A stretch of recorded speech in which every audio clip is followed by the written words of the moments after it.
So hello my dear students. So ನಾವೀಗ 8 ಪ್ರಶ್ನೆಗಳನ್ನು discuss ಮಾಡಿದ್ದೀವಿ. ಈಗ ನಾವು ಬಿಡಿಸ್ತಾ ಇರೋ ಪ್ರಶ್ನೆ 9ನೇದು ನೋಡಿ, 9 ಮುಗಿಸಿದ್ದು, 10ನೇದು ನೋಡಿ. 10ನೇ ಪ್ರಶ್ನೆ ನಾನು ತೊಗೊಳ್ತಾ ಇದ್ದೀನಿ. 1 plus sine x plus sine square x plus sine cube x plus up to infinity is equal to 4 plus 2√3 ಅದ. ಹೌದಾ? ಸೊ ಇದು ನೋಡಿ, ಇದೇನಿದೆ, this is called geometric progression, ಗುಣೋತ್ತರ ಶ್ರೇಣಿ ಅಂತಾರೆ ಕನ್ನಡದಾಗ. ಹೆಂಗೆ ಗೊತ್ತಾಗ್ತದ? ನೆಕ್ಸ್ಟ್ ಇರ್ತಕ್ಕಂಥ ಟರ್ಮ್ ಅಂದ್ರೆ second term divided by first term ಮಾಡಿದರೆ ಪ್ರತಿ ಸಲ ಆನ್ಸರ್ ಒಂದೇ ಬರ್ತಾ ಹೋಗ್ಬೇಕು, ಅಂದರೆ ಸೇಮ್ ಆನ್ಸರ್ ಬರ್ತಾ ಹೋಗ್ಬೇಕು. ಸೈನ್ ಎಕ್ಸ್ ಡಿವೈಡೆಡ್ ಬೈ 1 ಅಂದ್ರೆ answer sine x, sine square x divided by sine x ಅಂದ್ರೆ ಏನು answer sine x, sine cube x divided by sine square x ಅಂದರೆ ಅವಾಗೂ ಕೂಡ ಆನ್ಸರ್ ಸೈನ್ ಎಕ್ಸ್. ಸೊ ಇದೇನಿದೆ, sum ಇದೆ. ನಮ್ಗೆ ಜಾಮೆಟ್ರಿಕ್ ಪ್ರೋಗ್ರೆಷನ್ ಒಳಗೆ ಸಮ್ಮಿಗೆ ಫಾರ್ಮುಲಾ ಅದ ಎಸ್ ಇನ್ಫಿನಿಟಿ. ಆ್ಯಕ್ಚುಲಿ ಇದು ಜಾಮೆಟ್ರಿಕ್ ಸೀಕ್ವೆನ್ಸ್ ಆ್ಯಂಡ್ ಸೀರೀಸ್ ಆದಮೇಲೆ ಬರಬೇಕಾಗಿತ್ತು, ಈಗ ಮೊದಲೇ ಬರ್ತಾ ಇದೆ ನೋಡಿ. ಅದ್ರ ಫಾರ್ಮುಲಾ ನೆನ್ಪಿಟ್ಕೊಳ್ಳಿ, A divided by 1 minus R ಅಂತ. ಸೊ ಎ ಎಷ್ಟಿದೆ? ಎ ಅಂದರೆ ಫಸ್ಟ್ ಟರ್ಮು, ಎ ಅಂದರೆ first term, that is 1 minus R ಅಂದರೆ ಏನು? Common ratio, sine x by 1 ಅಥವಾ sine square x by sine x ಯಾವುದಾದ್ರೂ ಮಾಡಿ. ಸಮಾಂತರ ಶ್ರೇಣಿ ಅಥವಾ ಅರಿಥ್ಮೆಟಿಕ್ ಪ್ರೋಗ್ರೆಷನಲ್ಲಿ ಯಾವ ಥರ ನೀವು ಕಾಮನ್ ಡಿಫ್ರೆನ್ಸನ್ನು ಮಾಡ್ತಾ ಇರ್ತೀರಿ ಆ ಥರ ಇಲ್ಲೇ ಕಾಮನ್ ರೇಷಿಯೋನ ಮಾಡಬೇಕು. ಸೈನ್ ಎಕ್ಸ್ ಬೈ 1 ಅಂದರೆ sine x, 1/1 minus sine x ಇದು ಈಕ್ವಲ್ ಟು ಎಷ್ಟು ಕೊಟ್ಟಿದ್ದಾರೆ ಅವರು? 4 ಪ್ಲಸ್ 2√3 ಕೊಟ್ಟಿದ್ದಾರೆ. So 1/1 minus sine x equal to 4 plus 2√3. ಇದನ್ನು ಏನೂ ಇಲ್ಲಾಂದರೆ ಕೆಳಗೆ 1 ಇರ್ತದೆ, ಇವನ್ನೆರಡು ಉಲ್ಟಾ ಮಾಡ್ಕೊಂಡ್ಬಿಡ್ತೀನಿ. ಯಾಕಂದ್ರೆ ನನಗೆ ಸೈನ್ ಎಕ್ಸ್ ವ್ಯಾಲ್ಯೂ ಕಂಡುಹಿಡಿಬೇಕು. 1 minus sine x divided by 1 is equal to 1 divided by 4 plus 2√3. ಹೌದಾ? ಈಗ ಇಲ್ಲಿ ಏನು ಮಾಡ್ಕೊಂಡ್ಬಿಡ್ತೀನಿ ನೋಡಿ, ನಾನು 4 ಮೈನಸ್ 2√3 ಡಿವೈಡೆಡ್ ಬೈ 4 ಮೈನಸ್ 2√3ಲೇ ಮಲ್ಟಿಪ್ಲೈ ಮಾಡ್ಕೊಂಡ್ಬಿಡ್ತೀನಿ, ಅಥವಾ ಸೈನ್ 1ಅನ್ನು ಆ ಕಡೆ ಕಳಿಸಿ ಮಾಡ್ಕೊಂಡ್ರು ಕೂಡ ನಡೀತದೆ. Okay, so right. ಈಗ ನೋಡಿ ಎಷ್ಟಾಯಿತು, ಇಲ್ಲ ಹಾಗೆ ಇರಲಿ, ಆಮೇಲೆ ನೋಡೋಣ ಅದನ್ನು. 1 minus sine x is equal to 4 minus 2√3 as usually ಇರಲಿ. ಇಲ್ಲಿ ನೋಡಿ 4 into 4 is a plus b into a minus b, a square minus b square, 16 minus 2√3 whole square. 2√3 whole square ಏನಾಗ್ತೈತಿ? 4 minus 2√3, 16 minus 2 square 4 into 3 12, 16 minus 12 ಅಂದರೆ 4 ಆಯಿತು. 4 minus 2√3 divided by 4 ಆಯಿತು. ಹೌದಾ? So divide ಮಾಡಿದರೆ ಏನಾಗ್ತದೆ ನೋಡ್ರಿ, ಇಲ್ಲಿ 4/4 ಮೈನಸ್ 2√3/4, 4/4 ಅಂದರೆ 1 ಆಯಿತು, ಮೈನಸ್ 2√3/4 ಅಂದರೆ 2 1 2 2 ಆಯಿತು. ನೋಡ್ರಿ ಲಕ್ಷ ಕೊಡ್ರಿ, 1 minus √3/2, 1 minus sine x is equal to, so 1 ತೆಗೆದುಬಿಡುನು, ಮೈನಸ್ ಮೈನಸ್ ತೆಗೆದುಬಿಡುನು, sine x is equal to ಎಷ್ಟಾಯ್ತು? √3/2. ಇದು ಹೆಂಗೆ ಗೊತ್ತಾತಲ್ಲ, ಈ 1 ಆ ಕಡೆ ಕಳಿಸಿದ್ನು ಅಂತ ತಿಳ್ಕೊರಿ, ಮೈನಸ್ 1 ಆಯ್ತು, 1 ಹೋತು. ಸೊ ಅವಾಗೇನಾಯ್ತು? Minus sine x equal to minus √3, sine x equal to √3/2. So sine x ಒಳಗೆ √3/2 ಅಂದ್ರೆ ಎಕ್ಸ್ ವ್ಯಾಲ್ಯೂ ಎಷ್ಟಿದ್ರೆ √3/2 ಬರ್ತದೆ? ಎಕ್ಸ್ ವ್ಯಾಲ್ಯೂ 60 ಡಿಗ್ರಿ ಇದ್ರೆ ಬರ್ತದೆ. ಸೊ ಮತ್ತು ಆಪ್ಷನ್ 2 ಅದಾವಲ್ಲ ಇಲ್ಲಿ. So option only x value 60 degree ಇದ್ರೆ ಅಷ್ಟೇ ಅಲ್ಲ, ಎಕ್ಸ್ ಸೈನ್ ಎಕ್ಸ್ ಸೆಕೆಂಡ್ ಕ್ವಾಡ್ರಂಟಾಗೂ ಪಾಸಿಟಿವ್ ಇರ್ತದೆ. ಸೈನ್ 120 ವ್ಯಾಲ್ಯೂವನ್ನು ನೀವು ಕಂಡು ಹಿಡಿದ್ರು ಕೂಡ ಅವಾಗ ನಿಮ್ಗೆ √3/2 ಬರ್ತದೆ. ಸೈನ್ 120 ಅಂದರೆ 2π/3, π/3 2π/3. So answer 4 is correct. ಅರ್ಥ ಆಯ್ತಲ್ಲ? ಎಸ್. ಓಕೆ, ಸೊ ಈಗ ನೆಕ್ಸ್ಟ್ ಪ್ರಶ್ನೆ ಹೋಗ್ತೀನಿ ನಾನು. ಯಾವ್ದು ಹೋಗ್ತೀನಿ ನೋಡ್ರಿ ನೆಕ್ಸ್ಟ್ ಪ್ರಶ್ನೆ? 11ನೇದು ಹೋಗ್ತೀನಿ. 11th ಕ್ವಶನನ್ನು ಹೋಗ್ತೀನಿ. So 11th question is also important. So recording ಸರಿಯಾಗಿ ಆಗ್ತಾ ಇದೆಯಲ್ಲ?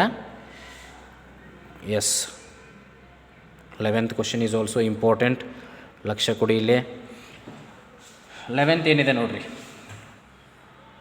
In a right angle triangle, if the hypotenuse is 2 times the length of perpendicular drawn from the opposite vertex on the hypotenuse, then the other 2 angles are. ಉಳಿದ 2 ಆ್ಯಂಗಲ್ಗಳು ಯಾವ್ಯಾವು ಅಂಥೇಳಿ ನಾವಿಲ್ಲಿ ನೋಡಬೇಕು. So ನೋಡ್ರಿ, ಏನದ ರೈಟ್ ಆ್ಯಂಗಲ್ ಟ್ರಯಾಂಗಲ್ ಅದ. Right angle triangle ಅಂದ್ರೆ ಒಂದು ಹಿಂಗೆ ಡಯಾಗ್ರಾಮ್ ತೆಗಿಬೋದಾ ನಾನು? ಹೌದಾ? ಇಲ್ಲಿ ಏನದ ನೋಡ್ರಿ, hypotenuse is 2 times the length of the perpendicular. Length of perpendicular ಅಂದರೆ ಇಲ್ಲಿ ಇರ್ತದೆ, ಇದಕ್ಕೆ ಪಿ ಅಂತೀನಿ. ಹೌದಾ? ಇದು ಎ ಅನ್ನೋನು, ಬಿ ಸಿ. ಸೊ ಇದೇನು length of perpendicular is 2 root times the hypotenuse. ಇದು 2 ರೂಟ್ 2 ಪಿ ಆಯಿತಾ. ಹಾಂ, ಇದು ಎ ಸ್ಮಾಲ್ ಎ, ಇದು ಬಿ. ನೋಡಿರಿ ಇದೇನಾಯ್ತು, ಸ್ಮಾಲ್ ಎ ಅಂದ್ರೆ ಸ್ಮಾಲ್ ಎ ಎಷ್ಟಾಗ್ತದೆ ಹೇಳ್ರಿ ಇಲ್ಲಿ, 1/sin θ ಆಗ್ತದೆ. ಇಲ್ಲಿ ನೋಡಿರಿ ಸ್ಮಾಲ್ ಎ 1/sin θ ಆಗ್ತದೆ. ಸ್ಮಾಲ್ ಬಿ ಎಷ್ಟಾಗ್ತದೆ, ಸ್ಮಾಲ್ ಬಿ 1/cos θ ಆಗ್ತದೆ. ಅಥವಾ p/sin θ ಅನ್ಕೋಬೋದು. ನೋಡಿರಿ ಭಾಳ ಈಸಿಯಾಗಿ ನಾವು ಏನು ಅನ್ಕೋಬೋದು, p/sin θ ಅನ್ಕೋಬೋದು. A is equal to p/sin θ. ಹೌದಲ್ಲೋ, ಇದು ಪಿ, ಇದು ನಾವು sin θ ಡಿಫೈನ್ ಮಾಡಿದ್ದೀವಿ ಅಂದರೆ ಇಲ್ಲಿ 90 ಡಿಗ್ರಿ. ಸೊ ಇಲ್ಲಿ sin θ ನೀವು ಡಿಫೈನ್ ಮಾಡಿದರೆ A is equal to p/sin θ ಆಯಿತು, B is equals to p/cos θ ಆಯಿತು. ಸೊ ನಮಗೆ ಗೊತ್ತಿರೋ ಪ್ರಕಾರ ಇಲ್ಲಿ ನೋಡಿರಿ, a² + b² ಈಕ್ವಲ್ ಟು ಇದು hypotenuse square, a² + b² is equal to 2 root 2 p whole square ಆಯಿತು. ಸೊ a² + b² ಅಂದರೆ ಎಷ್ಟು ಆಯ್ತಿದು, 8p² ಆಯಿತು.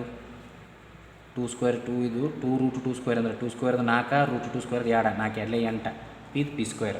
a² + b² ಎಷ್ಟಾಯ್ತು, 8p² ಆಯಿತು. ಅವಾಗ ನೋಡಿರಿ ಇಲ್ಲಿ a² ಅಂದರೆ ಏನು ತೊಗೊಂಡು ನಾನು p/sin θ ತೊಗೊಂಡು, p²/sin² θ, p²/cos² θ.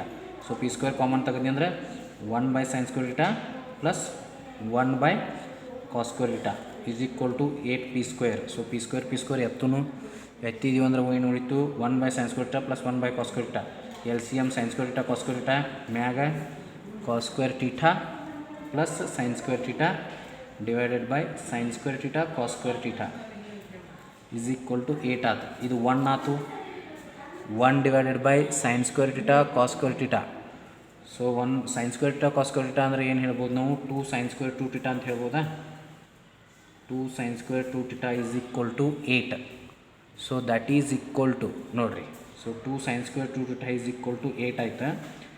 ಸೊ ಅವಾಗ ನಾವು ಏನು ಇದನ್ನು ಮಾಡ್ಕೋಬೋದು, sin² θ cos² θ is equal to ನೋಡಿರಲಿ 2 sin θ cos θ is equal to sin 2 θ. ಹೌದಾ. ಸೊ ಇದನ್ನು ಸ್ಕ್ವೇರ್ ಮಾಡ್ಕೊಂಡೆ ಅಂದ್ರೆ ಇಲ್ಲಿ 4 ಆಯ್ತು, sin 2 θ ಹೋಲ್ ಸ್ಕ್ವೇರ್ ಇದೆ. ಹೌದಾ. ಬಟ್ ನಮಗೇನಿದೆ ಇಲ್ಲಿ sin² θ cos² θ ಅಷ್ಟೇ ಇದೆ. ಸೊ ಈ 8 ಒಳಗೆ ಏನು ಮಾಡ್ತೀನಿ ನಾನು, 2 ಆ ಕಡೆನೇ ಉಳಿಸ್ಕೋತೀನಿ, 1/4 ಈ ಕಡೆ ಹಾಕೋತೀನಿ. ಸೊ ನೋಡಿ ಈಗ 1/4 sin² θ cos² θ ಆಯ್ತಲ್ಲ ಇದು. ಸೊ 1/4 sin² θ cos² θ ಅಂದರೆ ಏನಾಯ್ತು ನೋಡ್ರಿ, ಇದು 1/sin 2 θ ಹೋಲ್ ಸ್ಕ್ವೇರ್ ಆಯ್ತು. That is equal to 2. ಇದನ್ನು ಈ ಕಡೆ ಕಳಿಸಿದೀವಿ ಅಂದರೆ 2 times sin 2 θ whole square is equal to 1 ಆಯ್ತು. 2 ಈ ಕಡೆ ಕಳಿಸಿದೆ ಅಂದರೆ sin 2 θ whole square is equal to 1/2. sin 2 θ ಏನಾಗುತ್ತೆ ಅವಾಗ 1/√2. ಯಾಕಂದ್ರೆ ಸ್ಕ್ವೇರ್ ಆ ಕಡೆ ಹೋಯಿತು, √1 √2. sin 2 θ is 1/√2. ಸೊ sin ಒಳಗೆ 2 θ 1/√2 ಯಾವಾಗ ಆಗ್ಲಿಕ್ಕೆ ಸಾಧ್ಯ, π/4ಗೆ. ಅಂದರೆ 2 θ ಏನಾಗಬೇಕು ನಮ್ಮದು π/4 ಆಗಿರಬೇಕು. ಅಂದರೆ θ 2 ಆ ಕಡೆ ಕಳಿಸಿದ್ವಿ ಅಂದರೆ π/8 ಆಯಿತು. θ π/8 ಇರುವಂಥ ಆನ್ಸರ್ ನಮ್ದು 11ನೇದು ಆನ್ಸರ್, ಅದು ಕರೆಕ್ಟ್. ಸೊ ದ್ಯಾಟ್ ಈಸ್ ಆಪ್ಷನ್ನ ಸಿ. ಇಲ್ಲಿದೆ ನೋಡಿ, π/8 ಇದೆ. ಹೌದಾ. ಸೊ ಪ್ರಶ್ನೆಗಳು ತುಂಬ ದೊಡ್ಡದಿದೆ, ಬಟ್ ಅರ್ಥ ಮಾಡ್ಕೊಂಡ್ರೆ ಈಸಿಯಾಗಿ ತಿಳಿಯುತ್ತೆ. ಸೊ ನೆಕ್ಸ್ಟ್ ನೋಡಿರಿ, 12ನೇ ಪ್ರಶ್ನೆಯನ್ನು ತೊಗೋತಾ ಇದ್ದೀನಿ ನಾನು. ಸೊ 12ನೇ ಪ್ರಶ್ನೆ ಏನಿದೆ, the value of tan of -945. ನೋಡಿರಿ ಈ ಥರದ ಪ್ರಶ್ನೆಗಳನ್ನು ನಿಮಗೆ ಥಿಯರಿ ಒಳಗೂ ಕೇಳ್ತಾರೆ. tan ಆಫ್ -945 ಮೈನಸ್ ತೆಗಿತನು, tan ಆಫ್ 945 ಬರೀತನು. ನೋಡಿ ನಾನು ಈಗಾಗಲೇ ಹೇಳಿದ್ದು ನಿಮ್ಗೆ ಗೊತ್ತಿರಬೇಕು, 360 720 1080 ಈ ಥರ ಒಂದು 2π 4π 6π 8π ಇವುಗಳನ್ನು ಬಳಸಿಕೊಂಡು ಈ ನಂಬರನ್ನು ಬರ್ಕೋಬೇಕು ನಾವು. ಈಗ ನಾನು ಏನು ಬರೀತೀನಿ ನೋಡಿರಿ, 945 ಹೆಂಗೆ ಬರಿಬೋದು, ನಾನು 1080 - 135 ಅಂತ ಬರಿಬೋದು. ಸೊ ಅವಾಗ ಈ 1080 ಅಂದರೆ ಕಂಪ್ಲೀಟ್ ರೌಂಡ್, ಇದು ಕ್ಯಾನ್ಸಲ್ ಆಯ್ತು. ಇದು ಕಂಪ್ಲೀಟ್ ರೌಂಡ್ಸ್ ಇಂಡಿಕೇಟ್ ಮಾಡ್ತವೆ. ಒಂದು circle complete, second circle, third circle, ಅವ್ನ ರೌಂಡ್ ಕ್ಯಾನ್ಸಲ್ ಆಗ್ತವೆ. ಸೊ ಅವಾಗ tan of last round minus θ ಅಂದರೆ 1 ರೌಂಡ್ ಮೈನಸ್ θ ಅಂದರೆ ಮೈನಸ್ tan ಆಫ್ 135 ಆಯಿತು. So minus tan of 135. So minus tan of 135 ಅಂದರೆ ಸೆಕೆಂಡ್ ಕ್ವಾಡ್ರಂಟ್ ಅದಾಗ, ಸೆಕೆಂಡ್ ಕ್ವಾಡ್ರಂಟ್ ಒಳಗೆ tan of 135. So ಇಲ್ಲಿ ನೋಡಿ ಲಕ್ಷ ಹಿಡಿದೆ, 1080 - 135 ಅದ. ಸೊ ಇದು ಮೈನಸ್ ಉಳಿತದೆ ಹಂಗೆ. ಸೊ ಅವಾಗೇನಾಯ್ತು, ಮೈನಸ್ಸು ಮೈನಸ್ ಹೊರಗೆ ತೆಗೆದ್ರೆ tan ಆಫ್ 135 ಆಯಿತು. ಬಟ್ ಇನ್ನೂ ಮುಗ್ದಿಲ್ಲ, ಸೆಕೆಂಡ್ ಕ್ವಾಡ್ರಂಟ್ ಪ್ರಕಾರ ನಾವು ಇದನ್ನು ಬರ್ಕೊಂತೀವಿ ಅಂದರೆ ಟ್ಯಾನ್ ಆಫ್ 180 ಮೈನಸ್ 45 ಆಯಿತು. ಸೆಕೆಂಡ್ ಕ್ವಾಡ್ರಂಟ್ ಟ್ಯಾನ್ ನೆಗೆಟಿವ್ ಅದ ಮೈನಸ್ ಟ್ಯಾನ್ 45 ಆಯಿತು. ಸೊ ಮೈನಸ್ ಟ್ಯಾನ್ 45 ಅಂದರೆ -1. ಸೊ ಆಪ್ಷನ್ ಯಾವುದಿದೆ ನೋಡಿ, 12ನೇ ಪ್ರಶ್ನೆ -1 ಮೊದಲನೇ ಆಪ್ಷನ್ ಇದೆ. ಸೊ ನೆಕ್ಸ್ಟ್ ನೋಡಿ 13ನೇ ಪ್ರಶ್ನೆಯನ್ನು ಮಾಡೋಣ. ಸೊ 13ನೇ ಪ್ರಶ್ನೆಯನ್ನು ಮಾಡಿದರೆ ಏನಾಗ್ತದೆ ನೋಡಿ, the period of the function cos 4x plus tan 3x. So period of the function ಏನು, ಕಾಸ್ 4x ಇದೆ, ಟ್ಯಾನ್ 3x ಇದೆ. ಲಕ್ಷ್ಯ ಕೊಡಬೇಕು ನೀವಿಲ್ಲಿ. ಕಾಸ್ 4xದ ಪೀರಿಯಡ್ ಎಷ್ಟಿರುತ್ತೆ ಅಂದರೆ π/2 ಇರುತ್ತೆ. ಇದು ನೆನಪಿಡಬೇಕಾದಂಥದ್ದು. ಕಾಸ್ 4xದ ಪೀರಿಯಡ್ ಎಷ್ಟಿರುತ್ತೆ, π/2 ಇರುತ್ತೆ. ಅದೇ ಟ್ಯಾನ್ 3xದ ಎಷ್ಟಿರುತ್ತೆ, π/3 ಇರುತ್ತೆ. ಟ್ಯಾನ್ 3xದ ಎಷ್ಟಿರುತ್ತೆ, π/3 ಇರುತ್ತೆ. ಇವುಗಳನ್ನು ನೀವು ನೆನಪಿಡಬೇಕು. ಕಾಸ್ 4xದ ಪೀರಿಯಡ್ ಆಗುತ್ತೆ π/2, ಟ್ಯಾನ್ 3xದ ಪೀರಿಯಡ್ ಇರುತ್ತೆ π/3. ಸೊ ಈಗ ಪೀರಿಯಡ್ ಆಫ್ ದ ಫಂಕ್ಷನ್ ಅಂತ ಕೇಳಿದಾಗ f of x total function ನಡುಬರ್ಕ್ ಪ್ಲಸ್ ಇರೋದ್ರಿಂದ π/2 ಪ್ಲಸ್ π/3 ಅದರ LCM ಅನ್ನು ತಗೋಬೇಕು ಅಥವಾ ಅವುಗಳನ್ನು ಕೂಡಿಸ್ಕೋಬೇಕು ಸಾಧ್ಯ ಆದರೆ. ಓಕೆ, ಅಥವಾ LCM ಸಾಧ್ಯ ಆದರೆ ತೆಗೆಯೋಣ. π/2 ಅಂದರೆ ಎಷ್ಟು, 90, π/3 ಅಂದರೆ 150 ಆಯಿತು. ಸೊ ಅದಕ್ಕೆ LCM ಆಫ್ π/2 ಮತ್ತು π/3 ಅನ್ನು ತೆಗೆದ್ರೆ ಎಷ್ಟಾಗುತ್ತೆ ನೋಡಿ, π/2 ಎಷ್ಟು 90, π/3 ಅಂದರೆ 60. ಇವುಗಳು LCM ಅನ್ನು ತೆಗಿರಿ. LCM ತೆಗಿಬೇಕು ಟೋಟಲ್ ಪೀರಿಯಡ್, ಟೋಟಲ್ ಫಂಕ್ಷನ್ ಸಿಗಬೇಕಂದ್ರೆ, ಪೀರಿಯಡ್ ಸಿಗಬೇಕಂದ್ರೆ. ಸೊ 30ರಿಂದ ತೊಗೊಳ್ಳೋಣ, 33 32. ಸೊ 3 ತೊಗೊಳ್ಳೋಣ, 3 1s 2 ಹಾಗೆ ಇರಲಿ, 2 1s 3 2s 6 ಅಥವಾ 2 3s 6, 3 6 3s 18 ಅಂದರೆ 180. 180 ಅಂದರೆ π. ಸೊ ನಮ್ಮ ಆನ್ಸರ್ ಯಾವುದು, option 1, the period of the function is π. Okay, so next ನೋಡಿ ಇಲ್ಲೇ ತಗೋತೀನಿ 14. 14 ಈಸಿ ಇದೆ ನೋಡಿ, ಅದೇನು ಟಫ್ ಇಲ್ಲ. ಸ್ವಲ್ಪ ಇದನ್ನು ಈ ಕಡೆ ಸರಿಸ್ತೀನಿ. 14ನೇದು ನೋಡಿ ಈಸಿ ಇದೆ ಅನ್ಕೊತೀನಿ. ಓಕೆ, ಸೊ ನೋಡಿ ಲಕ್ಷ್ಯ ಕೊಡಿ ಇಲ್ಲಿ. 14ನೇದು ನೋಡಿ, ದ ಇನ್ಕರೆಕ್ಟ್ ಸ್ಟೇಟ್ಮೆಂಟ್ ಈಸ್. ಇದ್ರೊಳಗೆ ನೋಡಿರಿ, ನಿಮಗೆ ನಾನು ಭಾಳ ಸಲ ಹೇಳಿದ್ದೀನಿ, ಲಕ್ಷ್ಯ ಕೊಟ್ಟು ಕೇಳಬೇಕು. ಇನ್ಕರೆಕ್ಟ್ ಸ್ಟೇಟ್ಮೆಂಟ್ ಅಂದರೆ ನೋಡಿ ಯಾವಾಗಲೂ ಕೂಡ ಒಂದು ನೆನಪಿಟ್ಕೊಳ್ಳಿ, ಇಲ್ಲಿ -1 to +1 ಏನು ವ್ಯಾಲ್ಯೂ ಇರ್ತವೆ ಹೌದಾ, ಈ -1 to +1 ವ್ಯಾಲ್ಯೂ ನಡ್ಬರ್ಕನೆ ಅಥವಾ ಇದನ್ನು ತೊಗೋಬೋದು, -1 to +1 ಇಲ್ಲಿ ಆದರೂ ತೊಗೊಳ್ಳಿ. ಸೊ ಈ ಸೆಕ್ಷನ್ ಒಳಗೆ ಮಾತ್ರ ಸೈನ್ ಆ್ಯಂಡ್ ಕಾಸ್ ವ್ಯಾಲ್ಯೂ ಇರ್ತವೆ. ಸೊ -1ನಿಂದ ಆಚೆ ಯಾವತ್ತೂ ಆ ವ್ಯಾಲ್ಯೂಗಳು ಹೋಗಲ್ಲ. ಆದರೆ ಇದ್ರ ರಿವರ್ಸ್ ಆಗಿರ್ತಕ್ಕಂಥ ಫಂಕ್ಷನ್ಗಳಾದಂತಹ ಕೊಸೆಕ್ ಎಕ್ಸ್ ಆಗಿರ್ಬೋದು, ಸೆಕ್ ಎಕ್ಸ್ ಆಗಿರ್ಬೋದು, ಇವುಗಳ ವ್ಯಾಲ್ಯೂ ಯಾವತ್ತೂ -1 to +1 ಒಳಗೆ ಬರಲ್ಲ. ಇವುಗಳು ಯಾವತ್ತಿಗೂ ಕೂಡ -1ಗಿಂತ ಕಡಿಮೆ +1ಗಿಂತ ಹೆಚ್ಚಿರ್ತವೆ. ಯಾವುವು, ಕೊಸೆಕ್ ಎಕ್ಸ್ ಮತ್ತು sec x. Where as sine x and cos x will never be less than -1 or more than +1. -1ರಿಂದ +1 ಮಧ್ಯನ ಇರ್ತಾವೆ. ಯಾವು, ಸೈನ್ ಆ್ಯಂಡ್ ಕಾಸ್ ಎಕ್ಸ್ ಈ ಏರಿಯಾ ಒಳಗೆ ಇರ್ತಾವೆ. ಆದರೆ ಇದ್ರ ಅಪೋಸಿಟ್ ಆಗಿರ್ತಕ್ಕಂಥ ಕೋಸೆಕ್ ಎಕ್ಸ್ ಮತ್ತು ಸೆಕ್ ಎಕ್ಸ್ ಇವುಗಳಿಂದ ದಾಟಿ ಹೊರಗಿರ್ತಾವೆ. ಅಂದ್ರೆ ಅದರ ಅರ್ಥ ಏನು, ಸೆಕ್ ಟೀಟಾ ಯಾವತ್ತೂ ಕೂಡ 1 ಕೆಳಗೆ ಬರಬಾರ್ದು, ಸೈನ್ ಟೀಟಾ ಯಾವತ್ತೂ 1 ಮೇಲೆ ಹೋಗಬಾರ್ದು, ಕಾಸ್ ಟೀಟಾ ಯಾವತ್ತೂ 1 ಮೇಲೆ ಹೋಗಬಾರ್ದು, ಕೋಸೆಕ್ ಸೆಕ್ ಟೀಟಾ ಯಾವತ್ತೂ 1 ಕೆಳಗೆ ಬರಬಾರ್ದು. ಸೊ ಇನ್ಕರೆಕ್ಟ್ ಅಂದ್ರೆ ಅಂಥವೇ ಇರ್ತವೆ ನೋಡಿ. ಇಲ್ಲಿ sine theta no problem, cos theta no problem. Sec theta ನೋಡಿ 1/2 ಇದೆ ಅಂದರೆ 1 ಕೆಳಗೆ ಬಂದಿದೆ. ಇದು 1 ಕೆಳಗೆ ಬರೋದು ನಮಗೆ ಅಲವಿಲ್ಲ. ಸೊ 14th ಕ್ವಶನ್ ನೋಡಿ, sec theta 1/2 is not a correct statement. ಇದೇ ಥರ ಒಂದು ಪ್ರಶ್ನೆ ಇದೆ ಇಲ್ಲಿ ಕೂಡ. 17ನೇದು ಲಕ್ಷ ಕೊಡಿ ಇಲ್ಲಿ. Which one of the following is not correct. Which one of the following is not correct. Again sec ಎಕ್ಸನ್ನೇ ತೊಗೊಂಡಿದ್ದಾರೆ ಅವರು. Sec x is less than 1. Sec x ಯಾವತ್ತೂ ಕೂಡ ಲೆಸ್ ದ್ಯಾನ್ 1 ಇರಲ್ಲ. ಲೆಸ್ ಆರ್ ಈಕ್ವಲ್ ಟು ಆಗಿದ್ದರೆ correct ಆಗ್ತಿತ್ತು, but less than 1 ಯಾವತ್ತೂ ಕೂಡ ಇರೋದಿಲ್ಲ ಸೆಕ್ ಎಕ್ಸು. ಅಗೇನ್ ಇದು ತಪ್ಪು, ರೈಟ್. ಸೊ 17ನೇ ಪ್ರಶ್ನೆ ಗೊತ್ತಾಯ್ತಲ್ಲ, ಇದು ತಪ್ಪು. ಸೊ ಇನ್ನು 15, 16 ಒಂದೆರಡು ಮಾಡೋಣ. ಮಾಡಿ ವಿಡಿಯೋನ ಮುಗಿಸ್ಬಿಡ್ತೀನಿ ನೋಡಿ.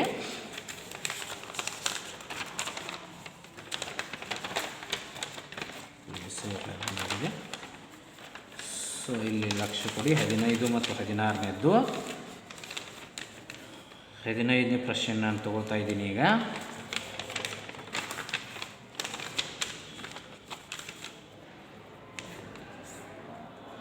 ಓಕೆ, ಇಲ್ಲಿ ತಗೋತಾ ಇದ್ದೀನಿ ನೋಡಿ 15ನೇ ಪ್ರಶ್ನೆ.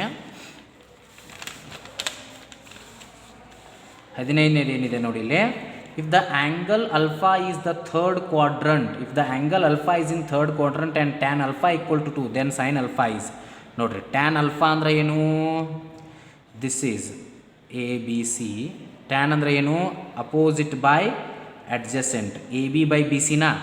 So A B by B C ಎಷ್ಟು ಕೊಟ್ಟಿದ್ದಾರೆ ಅವರು, ಟ್ಯಾನ್ ಅಲ್ಫಾ 2 ಕೊಟ್ಟಿದ್ದಾರೆ, ಅಂದರೆ ಇದು 2 ಆಯಿತು, ಇದು 1 ಆಯಿತು, ಇದು 2 ಇದು 1 ಆಯ್ತು, ಅಂದರೆ ಇದು ಎಷ್ಟಾಗ್ತದೆ, ರೂಟ್ ಆಫ್ 2² + 1², ಹೌದಲ್ಲೋ ಪೈಥಾಗೊರಸ್ ಥಿಯರಮ್ ಪ್ರಕಾರ ನೀವು ಮಾಡಿ ನೋಡ್ರಿ ಬರ್ತದೆ, ರೂಟ್ ಆಫ್ 2² + 1², ರೂಟ್ ಆಫ್ 4 + 1 ಅಂದರೆ ರೂಟ್ 5 ಆಯಿತು. ಏನು ಕಂಡುಹಿಡಿ ಅಂದಿದ್ದಾರೆ, ಸೈನ್ ಅಲ್ಫಾ ಕಂಡುಹಿಡಿರಿ ಅಂದಿದ್ದಾರೆ. ಸೈನ್ ಅಲ್ಫಾ ಅಂದ್ರೆ ಅಪೋಸಿಟ್ ಬೈ ಹೈಪೋಟನಸ್, 2/√5 ಆಯಿತು. ಬಟ್ ಇಷ್ಟಕ್ಕನ್ನು ನೀವು ಪಾಟ್ನ 2/√5 ಬಂತತ್ 1 ಆನ್ಸರ್ ಟಿಕ್ ಮಾಡೋದಲ್ಲ. ಏನು ಕೊಟ್ಟಿದ್ದಾರೆ condition, it is in the third quadrant.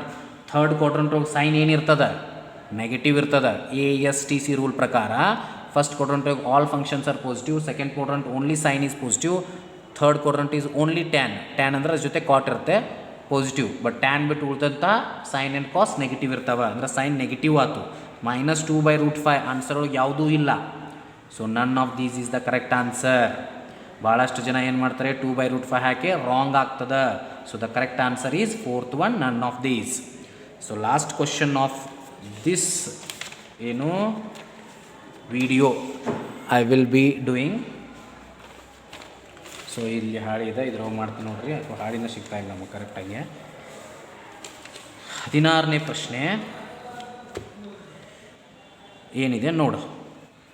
16, the minimum value of F of x which is equal to sin raised to 4x cos raised to 4x.